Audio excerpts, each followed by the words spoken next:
Okay, this is Ahmed Wariki, but you can call me Slorks, and I'm shooting this video from Barcelona. And today, Samsung announced the Samsung Galaxy S7 and the Samsung Galaxy S7 Edge, two highly anticipated mobile phones. And a lot of people didn't expect that much change from the S6 and the S6 Edge. Obviously, we've seen that on a lot of leaks before the official announcement. But however, if you actually hold the devices, you'll feel the difference. The S7 feels like a Samsung Galaxy Note 5, just a miniature version of it, because it's got those curves on the back, which makes it feel ergonomic and feels much easier to hold with one hand and use with one hand. The phone comes with a 5.1 inch Quad HD 2560 1440 resolution and Super AMOLED panel, which is Samsung known for, so the screen is still the same. However, the S7 Edge comes with a 5.5 this time instead of a 5.1 with the same resolution and panel, which means it makes it the bigger phone. You can't really anticipate much if there's going to be an S7 Edge Plus down the line, because they just made this one a bigger phone, but a 5.5 inch is the sweet spot for a dual edge display phone. And because it's a dual edge display phone, obviously Samsung is going to play around with the UX and the things that you can do with a dual edge screen. Now you can have 2 rows of shortcuts, 2 rows of tools that you can use, and of course your people contact, where you can actually have your favorite contacts. With the tools, there's this cool feature where you can use the phone as a ruler and you can have the torch accessible at the same time. But the ruler, that's really cool. Now you can use the edge screen to, make lines. So that's pretty cool.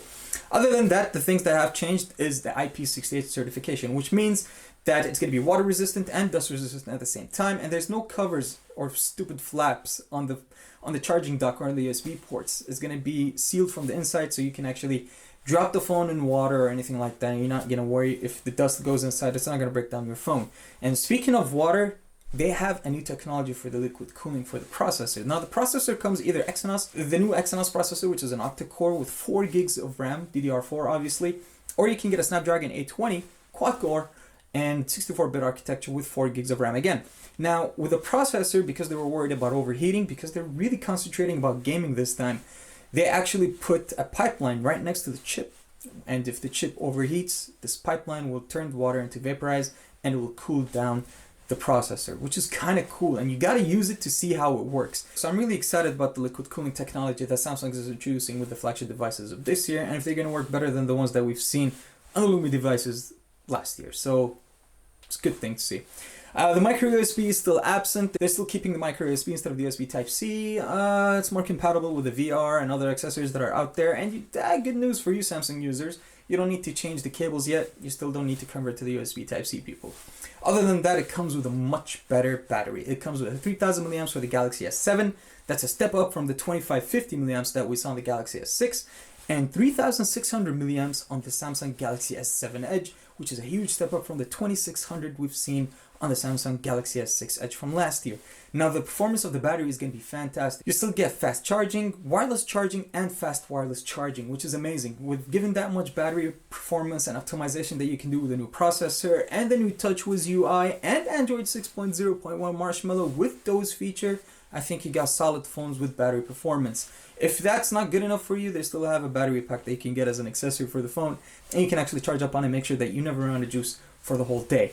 Other than that, the camera has also changed. It's a 12 megapixel, which a lot of people probably think it's a step down in terms of megapixel count. However, the optics are completely different. They have this new technology now called dual pixel technology, which means that every pixel that you have turns into an autofocus point, which makes autofocusing extremely quick compared to the iPhone 6s Plus, compared to an Nexus 6P, and it was so freaking fast, which makes the Samsung Galaxy S7 and Samsung Galaxy S7 Edge honestly the fastest phones on the market right now with autofocus technology this quick. It also has 1.7 aperture, which means you can let in a lot of light and that bokeh will look amazingly good. And you have 1.4 micron pixels, which will let even more light. So right now, they're looking 95% enhancement in terms of brightness, 60% better enhancement in GPU performance. Again, for the gaming, if you're going to be a gamer, they have this new gaming tool and the gaming launcher where you can take screenshots, screen record, and have your notifications not alert you while you're playing. You can disable the buttons on the phone, the capacitive buttons, the lock button. So even if you touch it by accident, it still won't do anything to your phone. So overall, we get a refined design. So it's just the same design, just made a little bit better, where you can actually feel the phone feels a little bit more ergonomic, and it feels much better in the hands, especially if you want to use it with one-hand usage. Other than that, enhancement on the processor, enhancement on the camera, bringing back IP68, and adding little knickknacks like the always on display. Because you have a Super AMOLED panel, you're not going to light up all the pixels. Now you can have notifications appearing on your phone at all times, which means that you can have the phone, even when the screen is locked, it'll show you the time, show you the calendar, or any customizations if you like. And at the same time, it'll give you those notifications without taking much of the battery power, given the Super AMOLED technology. So that's pretty cool.